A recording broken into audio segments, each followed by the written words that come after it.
கபாலி கூறியபடி அன்று பெரியம்மாவுக்கு தெரியாமல் பீரோவை திறந்து அவள் தாய் விட்டு போன அந்த 2 கொத்து சங்கிலியையும் வளையல்களையும் எடுத்து கைப்பையில் பத்திரமாக போட்டுக்கொண்டாள். பெரியம்மா வீட்டு செலவுக்கு வைத்திருந்த பணத்தில் ஒரு 100 ரூபாயை துணியுடன் எடுத்துக்கொண்டாள். கொஞ்சம் சில்லறையை எடுத்து தன் சிறு மணி பர்சில் வைத்து இடுப்பில் சொருகிக் கொண்டாள். முன்னறை சுவரில் குடும்பத்து படம் ஒன்றில் பெரியப்பாவுக்கு பின்னால் நின்ற அப்பா அம்மாவை வணங்கி கொண்டாள்.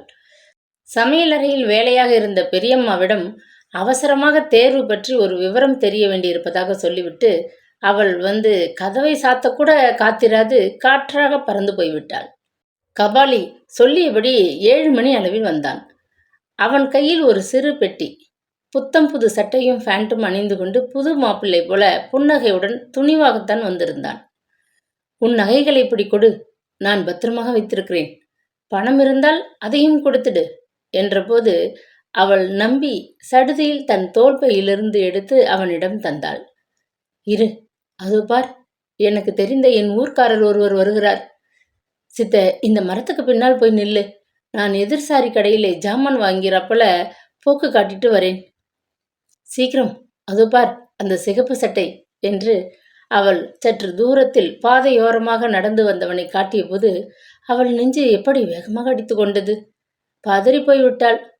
அவர் கண்டுகொண்டால் ஆபத்தா? பதட்டமாக கேட்டாள். நான் சொல்கிறபடி சீக்கிரம் அந்த மரத்துக்கு பின்னாலே மறைவா போய் நில்லு.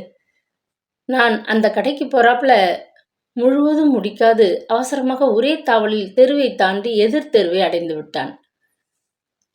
சிவப்பு சட்டை நெருங்கி வருவதைக் கண்டதும் நடுநடுங்கி போன ரம்யா வேகமாக கந்தசாமி பூங்காவின் முன்னால் அரக்கனை போல பாதையோரம் பெரிதாக வளர்ந்து நிழல் கொடுத்து கொண்டிருந்த வேப்ப மரத்தின் பின்னால் போய் ஒண்டி கொண்டு நின்றாள். சிவப்பு சட்டை அவளை தாண்டி நெடுந்தூரம் போய்விட்டது. மெல்ல ஒண்டியிருந்த மரத்தின் பின்னால் இருந்து எட்டி பார்த்தாள். எதிர் சாரியில் பல கடைகள். அந்தி வேளையின் கும்பலில் அவளுக்கு அவனை அடையாளம் காண முடியவில்லை. குறித்த இடத்திலேயே நிற்போம், வந்து விடுவார் என்ற நம்பிக்கையுடன் பஸ் நிலையத்தின் பாதையோரத்தில் நின்றாள். நின்று கொண்டே இருந்தாள். கையில் கடிகாரமும் இல்லை. நேரம் என்ன என்பது கூட விளங்காது அவள் நின்று கொண்டு இருந்தாள். கபாலிக்கு என்ன ஆயிற்று? ஒரு சமயம் அந்த சிவப்பு சட்டைக்காரர் அடையாளம் கண்டுபிடித்து பேசத் தொடங்கிவிட்டாரா? இருக்க முடியாது. சிவப்பு சட்டை நேராக சாலையின் மறுகோடிக்கு போய் மறந்து விட்டான். மயக்கம் போட்டு விழுந்து விட்டாரா? சே, என்ன நினைவு இது? அவருக்கு மது அருந்தும் பழக்கம் கூட கிடையாதே. ஐயோ, நேரம் என்ன இப்போது? நெஞ்சு காய்ந்து போன உணர்வில் திகிலுடன் பார்த்தாள். காத்திருக்கும் போது காலம் எப்படி வேகமாக விரைகிறது என்பது சில சமயம் புத்திக்கு எட்டுவதில்லை. அவளை தாண்டி சென்ற ஒரு நடுத்தர வயது மனிதனிடம் கேட்டாள். சார், மணி என்ன? நெருப்பை கக்கும் விழிகளால் அந்த மனிதன் அவளை உறுத்து பார்த்தான். ராத்திரி 10 மணியாக போறது. அழகா உடுத்திக்கிட்டு மணி என்ன என்று கேட்கிற உங்கள் கூட்டத்தை பற்றி எனக்கு தெரியும். இந்த சின்ன வயதில் இந்த ஈனமான தொழிலா? வெக்கமில்லை? படபடவென்று பேசிவிட்டு போனான். அதிர்ந்து போனாள் அவள். அந்த மனிதன் அவளை பற்றி அசிங்கமாக அல்லவா எண்ணிக்கொண்டு போகிறான். அவளை ஒரு மாதிரி பார்த்து கொண்டு போன அத்தனை பேரும் அங்கே அவள் நிற்பதை பற்றி எத்தனை அருவருப்பானதொரு கற்பனை செய்து கொண்டு போயிருப்பார்கள். கபாலி ஏன் வரவில்லை? அவளது நகைகளையும் பணத்தையும் மோசம் செய்துவிட்டு ஓடிவிட்டானா? இப்படி நடுத்தருவிலே 4 பேர் முன்னிலையில் அவமானப்படும்படி நிற்க வைத்துவிட்டு போய்விட்டானே. அது சமயம் அவ்வழி சென்ற 4 முரட்டு இளைஞர்கள் தன்னந்தனியாக நடைபாதை ஓரம் அவள் நிற்பதைக் கண்டு மெல்ல அவளை நெருங்கத் தொடங்கினார்கள். ஊருக்கு புதுசா, தொழிலுக்கு புதுசா என்று கேட்டபடி சிகரெட் புகையை ஊதினான் ஒருவன். 4 பேரும் சுற்றி வளைத்து கொண்டு அவளை அருகில் இருக்கும் பூங்காவிற்கு கடத்தி கொண்டு சென்று விடுவார்கள் போன்று அவர்கள் முகத்திலே ஆத்திரம் தெரிந்தது. ஐயோ என்று கூக்குரல் போட்டு எதிர்சாரி கடைகளில் எஞ்சி நிற்கும் சிலரை உதவிக்கு கூப்பிடக்கூட அவளுக்கு குரல் எழும்பவில்லை. கபாலி கடன்காரா, ஏமாத்திட்டியே என்று ஓவென்று மனம் அலறியதை ஒழிய வார்த்தைகள் எழும்பவில்லை. பட்டப்பகலிலேயே சந்தடியற்ற சந்துகளில் நகரத்தில் பல அட்டூழியங்கள் நடப்பதை நாளேடுகளில் படித்திருக்கிறாள். இரவில் மரம் பரப்பிய நிழலில் பஸ் நிலையத்தை விட்டு தள்ளி ஒதுக்குப்புறமாக நிற்கும் அவளை அந்த முரட்டு வாலிபர்கள் லபக்கென்று கொத்திக்கொண்டு அருகில் இருக்கும் பூங்காவின் புதர் ஒன்றுக்குள் இழுத்துச் சென்றால் யாரும் பார்க்கப் போவதில்லை. பார்த்தாலும் இரவில் அந்த காட்சி பளிச்சென்று கண்களுக்கு புலப்பட போவதில்லை. ஐயோ, அவள் என்ன செய்வாள்? குலதெய்வம் மருதமலை முருகனை மனதிற்குள் கூப்பிட்டாள். மருதமலையானே, காப்பாத்து, பயமாக இருக்கு. கண்கள் கலங்க, மனமுருக தன்னுள் வேண்டிக் கொண்டாள். என்ன, பொண்ணு ஊமையா என்றபடி அவள் அருகே நெருங்க துணிந்தவன் பிடரி மீது மருதமலையானே மனித உருவில் வந்து கையை போட்டது போல காவல்துறை அதிகாரி ஒருவர், என்ன இங்கே கூட்டம் என்று அதட்டியபடி அவன் முதுகை தட்டியதும் கனப்பொழுதில் நால்வரும் மயமாகினர். காலில் இருந்து தலை வரை காவல்துறை அதிகாரி தன்னை பார்ப்பதைக் கண்டு கூசி போனாள் அவள். என்னம்மா, என்ன இந்த வேளையில் இங்கே வந்து என்றவர் திடீரென்று அதிர்ச்சி உற்றவராக, ஏம்மா, நீ ரம்யா இல்லை? நம்ம வாசுதேவன் மகள் ரம்யா தானே என்று வியப்புடன் கேட்டார். தெரிந்தவர் என்றதும் பளபளவென்று கண்ணீர் அவள் கன்னங்கள் மீது உதிர்ந்தது. இங்கே வந்து ஒரு தோழி காத்திருக்கச் சொன்னால் வந்து வந்து அழுகையுடன் உளறினாள். தோழியா தோழனா சந்தேகத்துடன் கேட்ட அந்த காவல்துறை அதிகாரி அவளை பஸ்ஸில் ஏற்றி வீட்டுக்கு கொண்டு வந்து சேர்த்தபோது வீடு இரண்டுபட்டு கொண்டிருந்தது. வெளியே போனவள் வரவில்லை என்றதுமே பெரியம்மாவுக்கு சந்தேகம் வந்துவிட்டது. வேலையிலிருந்து திரும்பி வந்த பெரியப்பா அவருடைய பிள்ளைகள் எல்லோரும் கடைத்தெருவை சல்லடை போட்டு தேடி அழுத்து போனார்கள். அவர்களது நண்பர்கள் வீட்டிற்கு தொலைபேசியில் நாசுக்காக விசாரித்து பார்த்து தோல்வி அடைந்தார்கள். இரவு மணி 11 போகிறது என்றதும் பெரியம்மா அவளது பெட்டி, அலைமாரி, புத்தகங்கள் அனைத்தையும் துப்பு தேடிய போது புத்தகத்துக்கு அடியில் கத்தையாக அவள் காதல் கடிதங்கள் கிடைக்கவே அனைவருக்கும் புரிந்துவிட்டது. பாவி மகள், என் வீட்டுக்கு செலவு பணத்தையும் அவள் அம்மாவோட நகைகளையும் எடுத்துக்கொண்டு கள்ளக்காதலனோடு ஓடிவிட்டாளே. இவளுக்கு மேல் படிப்பு வேண்டாம் என்று சொன்னப்போ கேட்டீங்களா? வரதட்சணை சம்பாதிச்சு தருவா என்ன சொன்னீங்க? இப்ப அவமானத்தை நிறைய சம்பாதிச்சு தந்திருக்கா. உரத்த குரலில் அலறி பெரியம்மா ஆர்ப்பாட்டம் செய்து கொண்டிருந்த போது குடும்ப நண்பரான காவல்துறை அதிகாரி ரம்யாவுடன் உள்ளே நுழைந்தார். வீட்டின் நிலைமையை கண்டதும் அவர் புரிந்து கொண்டு விட்டார். இந்த பெண் ரம்யா தன் காதலனுடன் ஓடத்தான் அங்கே தனியாக நின்று கொண்டிருந்தாள். நல்ல வேலை, சமயத்திற்கு அந்த பக்கம் அவர் போக நேரிட்டது. இல்லாவிட்டால் அவருக்கு கோபம் பொத்து கொண்டு வந்தது. ரங்கநாதா, பார்த்தியா இவள் செய்திருக்கும் காரியத்தை? காதல் கடிதங்களை அவர் முன் தூக்கி போட்டார் பெரியப்பா.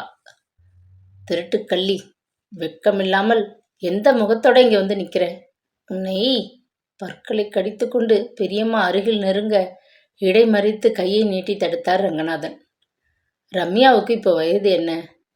பெரியப்பாவை கேட்டார். எரும மாடு போல 18 முடிஞ்சு போச்சு. அறிவு கெட்ட ஓடுகாலியாயிருப்பான்னு யார் கண்டா? ஆத்திரத்தில் குமுறினார். அப்போ நீங்கள் எந்த விதமான நடவடிக்கையும் எடுக்க முடியாது. உங்கள் பணத்தை திருடி கொண்டு ஓடிவிட்டான்னு வேண்டுமானால் புகார் கொடுத்து பிடிச்சு இழுத்து வரச் செய்து நடவடிக்கை எடுக்க எங்ககிட்ட விட்டுடலாம். 18 வயதுக்கு மேலே ஆகிவிட்டது. மேஜர், அவளுக்கு யாரையும் காதலிக்கவும் கல்யாணம் செய்துக்கவும் சுதந்திரம் இருக்கு. உங்கள் அனுமதி தேவையில்லை. விஷயம் தெரிஞ்ச பொண்ணுதான். நகை எங்கேடி பாவி? பணம் எங்கே? கத்தினாள் பெரியம்மா. என்னை கேளுங்கள். இது மாதிரி ஒரு நாளைக்கு எத்தனை கேஸ்கள் நாங்கள் பார்க்கிறோம். வயசு 18 ஆகியும் உலக அனுபவம் இல்லாத இந்த மாதிரி இலசுகளை சில அயோக்கியன்கள் தேர்ந்தெடுத்து காதல் என்று கதை விட்டு வீட்டை விட்டு காசு பணத்துடன் ஓடி வரச் செய்து கடைசியில் எங்கேயோ ஒரு படுகுழியில் கொண்டு போய் தள்ளி விடுகிறது ரொம்ப சாதாரணமாகிவிட்டது.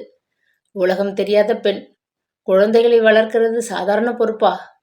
ரங்கசாமி தமது நண்பரின் தோளை ஆறுதலாக தட்டினார். ஏம்மா, நகைகளை எல்லாம் நீதானே அவன்கிட்ட கொடுத்த? இதோ வரேன், நின்னுக்கிட்டே இருன்னு சொன்னவன் வரவே இல்லை, மாயமாகிட்டான் இல்லையா? முகம் சிவந்து உடல் வெட்கத்தில் குறுகி போக தரை பிளந்து தன்னை விழுங்கி தொலைக்காதா என்ற அவமான உணர்வில் அவள் தலை குனிந்து நின்றாள். சொல்லேண்டி, வாயில் கொழுக்கட்டையா வைத்திருக்கிறாய்? பட்டென்று பெரியம்மா கன்னத்தில் ஒரு அறை விட்டபோது வீடே தலையில் இடிந்து விழுந்து விட்டதொரு வேதனையில் துடித்து போனாள் ரம்யா. பொருள் போகட்டும், பெண் மானத்தோடு வீடு வந்து சேர்ந்தாலேன் மகிழ்ச்சியா இருங்கள். அடிச்சு நொறுக்கினால் ஓடினவன் திரும்பி வந்துவிடப் போறதில்லை. இப்படி அவன் பல இடங்களில் பல பெண்களை ஏமாற்றியிருப்பான். அவனது பெயர் கூட உண்மையாக இருக்காது. ஊருக்கு ஒரு பெயர். ஏதாவது ஒரு அலுவலகத்தில் எடுபிடி ஆளாக கொஞ்ச காலம் வேலை செய்திருப்பான். டீக்காக உடுத்தியிருக்கிறானே, பெரிய ஆபீசர் என்று ரம்யா அவனையும் அவனது பேச்சையும் கேட்டு மயங்கி ஏமாந்து போயிருப்பாள். போலீசில் புகார் கொடுத்தால் நாங்கள் அவனை தேடி பிடிக்க முயலுவோம். போலீஸ் என்றதுமே பெரியம்மா அடங்கி போனாள். பொருள் போனதோடு ஒழியட்டும், மானம் கப்பலேற வேண்டாம். இவளை பத்திரமா கொண்டு வந்து சேர்த்ததுக்கு நன்றி என்று கைகூப்பி வணங்கினாள். ரங்கநாதன் சிறிது பொழுதில் விடைபெற்று கொண்டு போனதும் பெரியப்பா இடுப்பு பெல்ட்டை கழற்றி கொண்டார். எல்லோரும் அப்பால் போங்க. என் மானத்தை வாங்கவே வந்திருக்கும் இவளை என்றபடி ஓங்கி ஓங்கி ரவிக்கு கிழிய முதுகில் ரத்தம் கசிய வீசிய வீச்சை இன்று நினைத்தாலும் கண்களில் நீர் பெருகி கன்னத்தில் உருண்ட கண்ணீரை மெல்ல துடைத்து கொண்டு போர்வையை சற்று தள்ளிவிட்டு எதிர்ப்பலகையில் படுத்திருந்த முரளியை பார்த்தாள். கண்களை மூடிக்கொண்டிருந்தான். ஆனால் தூங்கவில்லை என்பதை அடிக்கடி அசைந்து கொடுத்து அவன் கால்கள் காட்டி கொடுத்தன. மறுபடியும் போர்வையை தலைமீது வழியை விட்டு கொண்டாள். தடக் தடக்கென்று ஒரே ரீதியில் வண்டி ஓடியது போல அவளது நினைவும் அந்த நிகழ்ச்சியை தொடர்ந்து ஓடிக்கொண்டிருந்தது. ஐயோ அம்மா என்று அவள் வாய் திறந்து அலறவே இல்லை. அத்தனை அடியையும் வாங்கி கொண்டு வலி தாழ முடியாது அவள் துவண்டு தரையில் தானே விழுந்தது போதுதான் பெரியப்பா பயந்து போய்விட்டார். செத்து தொலைக்கப் போகிறாள், கொலைக்கேசில் வந்து முடிந்து விட்டாள் என்ற அச்சம். கைத்தாங்களாக அவளை பிடித்து உள்ளே அறைக்குள் ஒரு பாயின் மீது கிடத்தி முதுகில் கொஞ்சம் கொஞ்சம் தேங்காய் எண்ணெயை தடவினாள் பெரியம்மா. என்ன இருந்தாலும் அவள் உங்கள் மகள்தானே, இப்படி பிண அடி அடிப்பானேன்? பெரியம்மா கத்துவது அரைகுறையாக காதில் பட்டது. அதற்கு பின் முதுகில் பட்ட காயத்தில் சீழ் கோர்த்து கொண்டு காய்ச்சலும் நோவுமாக அவள் 10 நாட்கள் படுத்து விட்டாள். டாக்டரை அழைத்து காட்ட பெரியம்மாவுக்கு பயம். இப்படி மிருகத்தனமாக காயம் ஏற்படும்படி யார் அடிச்சது என்று டாக்டர் கேட்டு தொலைப்பாரே. தனக்கு தெரிந்த கை வைத்தியமாக வேப்பிலையை மஞ்சளுடன் அரைத்து அரைத்து முதுகில் தடவினாள். நாயை அடிப்பானேன், அசிங்கத்தை சுமப்பானேன் என்பாங்க. அது சரியா போச்சு. இவ எழுந்து வீட்டு வேலைகளுக்கு உதவுறதுக்குள்ள இவளுக்கு பணியோட செஞ்சு நான் மேலே போயிடுவோம் போல இருக்கு. அழுத்து கொண்டாள் பெரியம்மா. ரம்யா பெல்ட் காயத்தில் ஏற்பட்ட புண்ணால் செத்து விடுவாளா என்ன? இன்னும் என்னென்ன அனுபவங்கள் பாக்கி இருக்கின்றனவோ. சில நாட்களில் காயம் ஆறி காய்ச்சல் குறைந்து எழுந்து விட்டாள். பெரியம்மாவுக்கு கொஞ்சம் ஓட்டை வாய்க்கூட. தன் சகோதரிகளிடம் ரகசியமாக ரம்யா செய்த காரியத்தை சொல்லி அது மெல்ல மெல்ல அங்கும் இங்குமாக பரவிவிட்டிருந்தது. அதற்கு பின் அவளை சட்டென்று யாருக்காவது கட்டி கொடுத்து தலைமொழிவிட வேண்டும் என்று அவர்கள் தீர்மானித்ததில் தவறு இல்லை. அவளது பெற்றோர்களும் அப்படித்தான் முடிவு செய்திருப்பார்கள். ஆனால் வந்த வரன்கள் பெண்ணை பார்த்து முதலில் இசைந்தனர். பின்னர் எப்படியோ காற்று வாக்கில் நடந்த கதையை கேட்டுவிட்டு ஓட்டம் பிடித்தனர். ஆண்டு 1, 2 என்று நகர்ந்து ரம்யாவுக்கு வயது 22 எட்டிவிட்டது. இன்னமும் அவள் பாரமாக, அவர்களுக்கு பெரும் தலைவலியாக, கல்யாணமாகாத ஒரு சுமையாக வீட்டிலே இருந்து கொண்டிருந்தாள். மகனுக்கு கல்யாணம் கூடி வந்து கொண்டிருந்த சமயம் அது. ஒரு நல்ல இடத்தில் பெண் அமைந்து விட்டிருந்தது. ரம்யாவின் கதையை அவர்கள் கேட்டுவிட்டு ஓட்டம் எடுக்கும் முன் அவளை யாருக்காவது சற்றென்று கல்யாணம் செய்து வைத்துவிட்டு வீட்டை விட்டு அப்புறப்படுத்தி விட வேண்டும். அந்த முயற்சியில் பெரியம்மாவும் பெரியப்பாவும் தீவிரமாக ஈடுபட்டிருந்தனர். கல்யாணங்கள் சொர்க்கத்தில் நிச்சயிக்கப்படுகிறது என்பார்கள். அவளை பொறுத்தவரை அவளது கல்யாணம் ஒரு நாளேட்டில் வந்த மணமகள் தேவை என்ற ஒரு விளம்பரத்துக்கு பெரியப்பா எழுதி போட்ட கடிதத்துக்கு வந்த பதிலில் நிச்சயிக்கப்பட்டு விட்டது. 30 வயதை தாண்டிவிட்ட வாலிபருக்கு மணமகள் தேவை. மணமகன் ஒரு பட்டதாரி, சொந்த வீடு உள்ளவர், விவசாயத்தில் ஈடுபட்டிருப்பவர், குடும்ப பொறுப்பான கொஞ்சம் படித்த பெண்ணாக இருந்தால் போதும். குலம் கோத்திரம் எல்லாம் பொருத்தமாகத்தான் இருந்தது. பெண்ணை பார்க்க வந்த முரளி 30 வயதை தாண்டிவிட்டவன் போல தெரியவில்லை. இன்னும் சற்று இளையவனாகவே தெரிந்தான். வாட்டசாட்டமாக நல்ல நிறமாகவே இருந்தான். வரதட்சணை தேவையில்லை, பெண்ணை கட்டி கொடுத்தால் போதும். நகைகள் தேவையில்லை, நோயாளியாக படுத்திருக்கும் தாயின் நகைகள் அனைத்தும் வரப்போகிறவளுக்குத்தான் என்றான். அண்ணன், தம்பி, அக்கா என்ற நெருங்கிய உறவினர்கள் யாரும் இல்லை என்றான். கல்யாணத்தை ஒரு கோவிலில் நடத்தி கொடுத்தாலும் போதும் என்றான். இப்படி ஒரு நல்ல வரன் ரம்யாவுக்கு எங்கே கிடைக்கப் போகிறான்? அவளை ஒரு வார்த்தை கூட கேட்கவில்லை. வேண்டாம் என்று சமயத்தில் அவள் சதி செய்துவிடப் போகிறாளோ என்ற பயம். மிக துரிதமாக அவசரமாக நடந்தது அவர்கள் கல்யாணம். மாப்பிள்ளை வேண்டாம் என்று சொல்வதையே காரணம் காட்டி சீர், நகை, துணி என்று கைவிட்டு எதையுமே செய்யாது அவள் தாய் விட்டு போன அந்த பணத்திற்குள்ளேயே ஒரு சிக்கனமான கல்யாணத்தை அவர்கள் செய்து முடித்து விட்டார்கள். கூரையும் தாலியும் மாப்பிள்ளை முரளி கொண்டு வந்து விட்டான்.